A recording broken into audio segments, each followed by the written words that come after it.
बिस्मिल्लाहिर्रहमानिर्रहीम। अस्सलाम वालेकुम नाजरीन, आज बहुत अफसोसनाक सूरत हाल पैदा हुई है। जहांगीर तरीन एक मीटिंग में मौजूद थे और 2 बजे उनकी एक बहुत ही अहम मीटिंग थी, पार्टी इजलास जिसमें वो मौजूद थे। वहाँ अचानक एक शख्स आता है, उसको ख़बर देता है कि आप आलमगीर साहब जो आपके भाई हैं, जहांगीर तरीन साहब के भाई हैं, उन्होंने ख़ुदकुशी कर ली है।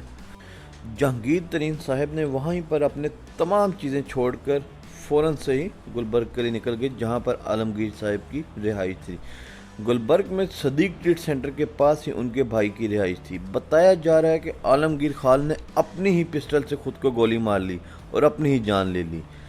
ये जितना सादा मामला लग रहा है, जितना आसान केस लग रहा है, लेकिन ये इस तरह का नज़र नहीं आता। इसके पीछे कोई ना कोई वजूहात तो ज़रूर होंगी जो अब तक पुलिस को मालूम नहीं हुई, लेकिन पुलिस अपनी कार्रवाई कर रही है और इसकी सुराग लगाने में कोशिश है और उम्मीद है कि बाकी तमाम केसेस की तरह ये केस भी सॉल्व कर दिया जाएगा।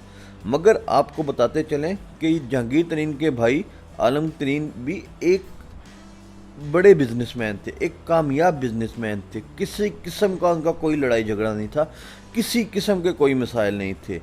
इवन डैट उनकी आपसी ज़िंदगी के अंदर कोई इशू नहीं था, क्योंकि उन्होंने अभी शादी नहीं की थी और उनकी शादी इसी साल होने वाली थी। लेकिन आपको बताते चलें कि उनकी उम्र 63 साल के करीब थी। मरने से पहले जहांगीर तरीन के भाई आलम तरीन ने एक नोट छोड़ा है जिसमें लिखा है कि वो एक नफसियाती बीमारी में मुब्तला थे, जिससे तंग आकर उन्होंने खुदकुशी की।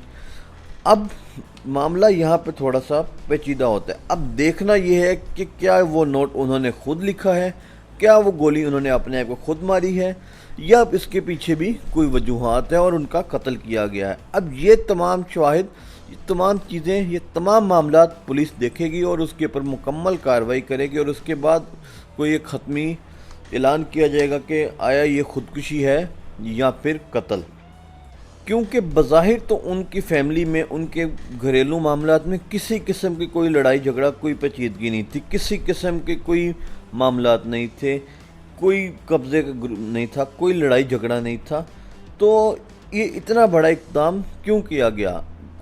अगर कोई कहे कि जहांगीर तरीन ने उनके ऊपर कब्ज़ा किया तो ये भी गलत होगा, क्योंकि वो ख़ुद एक बहुत बड़े बिजनेसमैन हैं और वो ख़ुद मुल्तान सुल्तान टीम का ऑन करते थे और मुल्तान सुल्तान टीम के साथ काम करते थे और वो मुल्तान सुल्तान को हायर करते, जो ये जाहिर करता है कि वो ख़ुद एक बहुत बड़े बिजनेसमैन थे। लिहाजा पैसे, कब्ज़ा, जायदाद, ये तमाम चीज़ें इस कत्ल के पीछे नहीं हो सकती। इसके पीछे कोई और ही वजह है जिसके ऊपर से पर्दा उठना बाकी है। अब यहाँ पर अगेन बताता चलूँ कि उन्होंने फिल वक्त की इत्तलात के मुताबिक उन्होंने खुदकुशी की है। उन्होंने अपनी ही पिस्टल से अपने सर पर गोली मारी है, जो कि सर के एक तरफ से जाकर दूसरी तरफ से निकल गई है। जैसा कि आप लोगों को बताया कि वो लोग मुल्तान सुल्तान के मालिक भी थे। अपने प्लेयर्स के साथ उनके ताल्लुकात नहायत ही खुशगवार थे। पॉलिटिक्स से वो बहुत दूर रहते थे और अखलाक के बहुत अच्छे इंसान थे। ये तमाम बातें सुनने के बाद हर बंदा दंग रह जाता है कि अचानक ऐसी क्या वजह आ पहुंची कि उन्होंने खुदकुशी कर ली। क्या मामलात उनकी ज़िंदगी में पेश है, कैसी नफ्सियाती बीमारी में वो मुब्तला थे जिसका जिक्र उनके उस लेटर के ऊपर किया गया है। तो ये तमाम चीज़ें अब हमारी पुलिस इसके ऊपर से पर्दा उठाएगी और बिल आखिर किसी एक नतीजे पे पहुंचेगी कि आया ये खुदकुशी है या कत्ल। लेकिन ज़ाहिरी तौर पर अभी ये खुदकुशी ही कंसीडर की जा रही है, क्योंकि जब भी कोई खुदकुशी करता है तो उसके पीछे ज़रूर कोई ना कोई परेशानी, कोई बड़ा मसला, कोई घरेलू मसाइल होते हैं। लेकिन आलमगीर तरीन को इनसे कोई भी मसला नहीं था, इसलिए अभी तक किसी को समझ नहीं आ रही कि आखिरकार वजह हो क्या सकती है इस खुदकुशी की।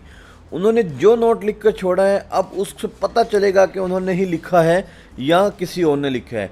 उनके व्हाट्सएप चैट और कॉल हिस्ट्री को देखा जा रहा है और शवाहिद के सुराग मिल जाए, शायद कुछ सुराग मिल जाए, शायद कुछ शवाहिद मिल जाए। पुलिस इसी चक्कर में अपनी कार्रवाई कर रही है कि अचानक खुदकुशी की क्या वजह बनी।